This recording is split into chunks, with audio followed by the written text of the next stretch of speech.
नमस्कार, I am doctor Hemlata, consultant in Kailash hospital Noida. आज हम बात करेंगे ओरल कैंसर के बारे में। ओरल कैंसर मीन्स मुंह का कैंसर। ये कैंसर हो सकता है लिप्स का, टंग का, चीक्स का, हमारे गर्दन में भी हो सकता है, soft palate and hard palate में, जो तालू जिसको हम बोलते हैं। बहुत अफसोस की बात है कि दुनिया में सबसे ज़्यादा ओरल कैंसर के पेशेंट हमारे देश भारत में हैं और इसमें पुरुषों की संख्या ज़्यादा है, जो कि बहुत ही दुख होता है।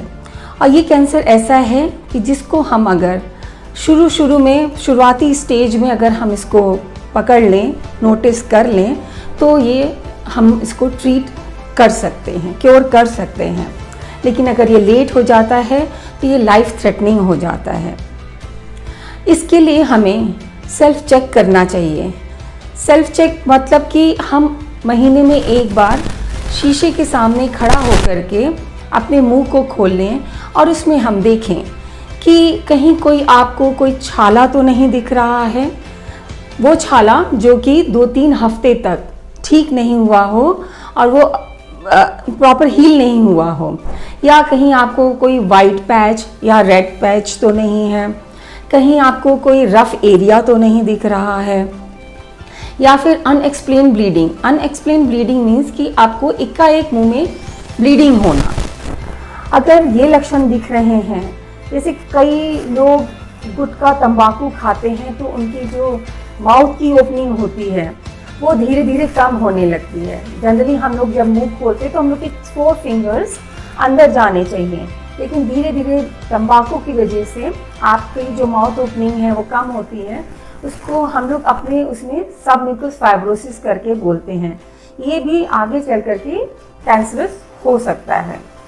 या फिर अगर आपको कभी कहीं कोई गांठ दिखे जो कि एकाएक बढ़ रही है, तो अगर ये सब वार्निंग साइंस हैं, तो अगर आपको ये कोई भी लक्षण दिखता है तो आप अपने डेंटिस्ट को ज़रूर कंसल्ट करें। जनरली ओरल कैंसर जो होता है ये हमारी आदतों की वजह से होता है। कई बार बुरी आदतें होती हैं। मैं बुरी इसलिए कहना चाहूँगी क्योंकि ये आपको नुकसान पहुँचा रही हैं, जैसे कि तंबाकू का सेवन करना, खैनी मुंह में रखना। खैनी मुंह में एक पर्टिकुलर स्पॉट पे रखते हैं लोग और वहाँ पे वाइट पैच आ जाता है, रफ एरिया हो जाता है। या फिर स्मोकिंग करते हैं, जो बहुत अल्कोहल लेते हैं। कई बार हम लोग के पास पेशेंट्स आते हैं, कहते हैं डॉक्टर साहब मेरे तो ये वाइट पैच हो गया है, पर मेरे में कोई भी ऐसी आदत नहीं है, ना तो मैं स्मोक करता हूँ ना तो मैं अल्कोहल लेता हूँ, लेकिन फिर भी मुझे ये वाइट पैच कैसे आ गया। तो एक ये बहुत बड़ा रीज़न है कि अगर स्ट्रेस भी बहुत बड़ा रीज़न है। उसकी वजह से भी मुंह में वाइट स्पॉट्स हो जाते हैं, लाइकन प्लेनस हो जाता है।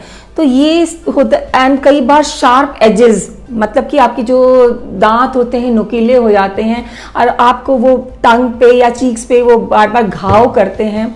तो ये सब चीज़ें अगर आपको कोई भी लक्षण दिखाई पड़ता है तो प्लीज़ आप अपने डेंटिस्ट को ज़रूर कंसल्ट करें, उनसे पूछें। वो आपको एकदम सही राय देंगे कि भाई ये है क्या।